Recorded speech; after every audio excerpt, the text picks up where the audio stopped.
سے کہ اللہ کے اپنے آپ کو قبول کرواؤ ان ابتلاءات سے۔ اللہ تعالیٰ اپنے بندے کو امتحان سے گزارتے ہیں۔ حدیث میں آتا ہے کہ جو بندہ ہمارے کام کی طرف آئے گا، آپ نے فرمایا کہ اس پر حالات اور پریشانیاں اور تنگی اور فقر و فاقہ اور بیماریاں اور ناگواریاں اس پانی سے بھی زیادہ تیزی کے ساتھ آئیں گی جو پانی پہاڑ کی چوٹی سے نیچے کی طرف تیزی سے آتا ہے۔ آپ دیکھو جو جھرنے چلتے ہیں پانی کے جھرنے، اوپر سے پانی نیچے کی طرف کتنی قوت سے آتا ہے، چٹانوں کو سرکا دیتا ہے۔ اس پانی کو کوئی روک نہیں سکتا، چٹانیں سرک جاتی ہیں اس پانی سے۔ پانی کی قوت، پانی پہاڑ کی چوٹی سے نیچے کی طرف آتا ہے۔ فرمایا کہ اس سے بھی زیادہ تیزی سے حالات اور ناگواریاں ان لوگوں پر آویں گی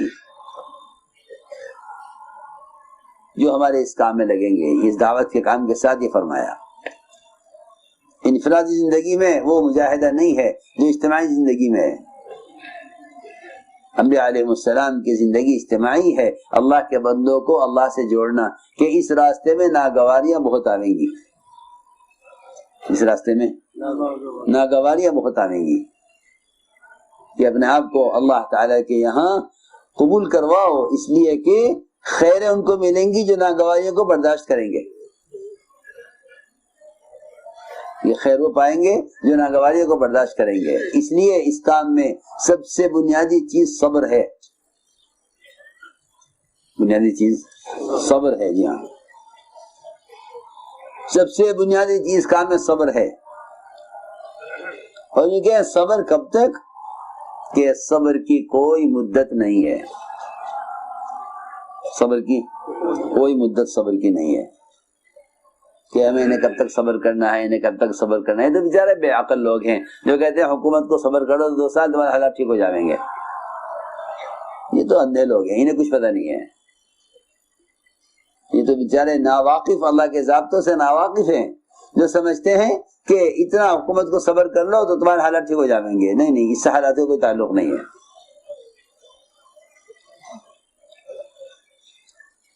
حضور اکرم صلی اللہ علیہ وسلم نے اپنے صحابہ کو صبر کا عادی بنایا، اور اللہ نے نبیوں کو صبر کا عادی بنایا۔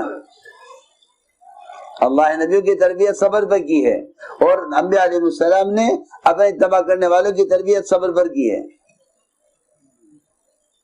انبیاء علیہ السلام سے بکریاں چروائی ہیں تاکہ ان میں صبر اور برداشت کی قوت پیدا ہو۔ آپ دیکھیں، اونٹ نہیں چروائے، گھوڑے نہیں چروائے، کہ نہیں، صبر تو بکری پر کیا جاتا ہے۔ چرواہا کھڑا رہتا ہے انتظار میں، جب تک بکری چر رہی ہے یا کسی درخت سے کھا رہی ہے، انتظار میں کھڑا رہے گا۔ جی ہاں، اور مار بھی نہیں سکتا کہ اگر نہ چلے تو مارے اس کو، کہ یہ مارنے کے قابل بھی نہیں ہے، اس کو مارا جائے، اور اس پر بوجھ رکھا جائے، اس پر سواری کی جائے، اس قابل بھی نہیں ہے۔ تاکہ انبیاء علیہ السلام کو اپنی رعایا کو لے کر، اپنی قوم کو لے کر چلنے میں ان کے اندر محبت اور شفقت اور نرمی، اور ان پر بوجھ ڈالنے کا مزاج نہ ہو، اور ان کا بوجھ اٹھاویں۔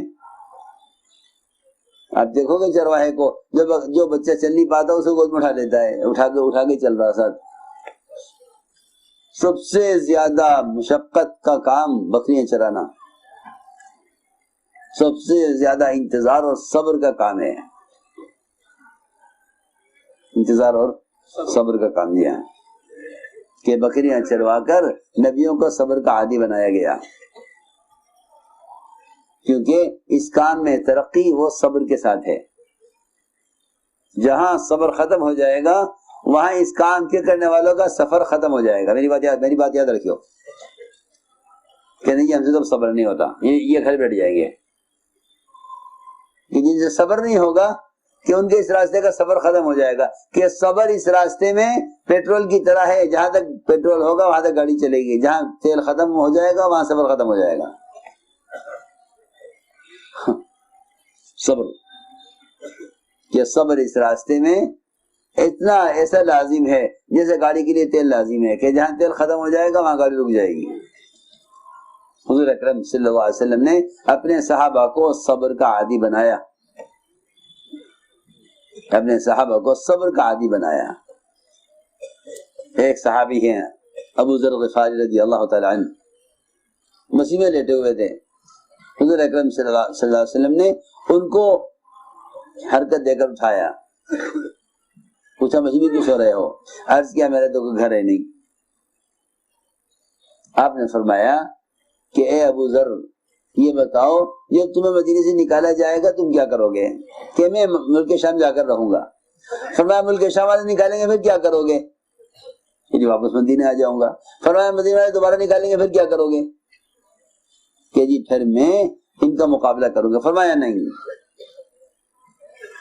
برداشت کرتے رہنا، ان کے ساتھ چلتے رہنا یہاں تک کہ تم آ کر مجھ سے قیامت میں مل لینا۔ کوئی صبر کی مدت نہیں بتائی، یہ کہ موت تک یہ کام ناگواریوں کے برداشت کرنے کا ہے۔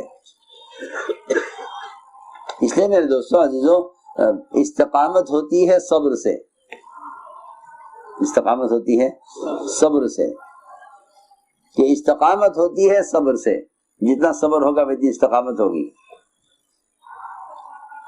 اور اگر صبر نہیں ہے تو ان کام پر استقامت بھی نہیں ہوگی، یہ کام چھوڑ کے بیٹھ جائیں گے کہ ہم سے صبر نہیں ہوتا۔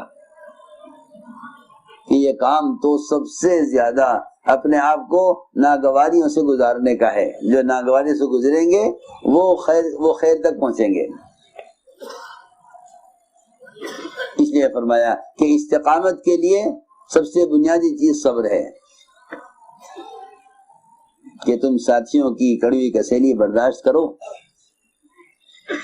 اور ساتھیوں کی طرف سے آنے والی ناگواریوں کو اللہ کی طرف سے آنے والی ناگواریاں سمجھو، یہ اللہ کی طرف سے آئی ہے میری اصلاح کے لیے، یا میری تربیت کے لیے، یا میرے امتحان کے لیے۔ ایک صحابی نے عرض کیا حضور اکرم صلی اللہ علیہ وسلم سے کہ میں جنت میں آپ کا ساتھ چاہتا ہوں۔ جنت میں؟ جی ہاں، جنت میں آپ کا ساتھ چاہتا ہوں۔ آپ نے فرمایا تو پھر تو فقر و فاقے کے لیے اور تنگیوں کے لیے اور پریشانیوں کے لیے اور ناگواریوں کے لیے اور اذیتوں کے لیے کمر کس لو، کیا کر لو؟ اپنی کمر کس لو۔ ہمارا ساتھ ہونا اتنا آسان نہیں ہے کہ تم چلو خواہش پر اور ہمارا ساتھ چاہو، یہ نہیں ہوگا۔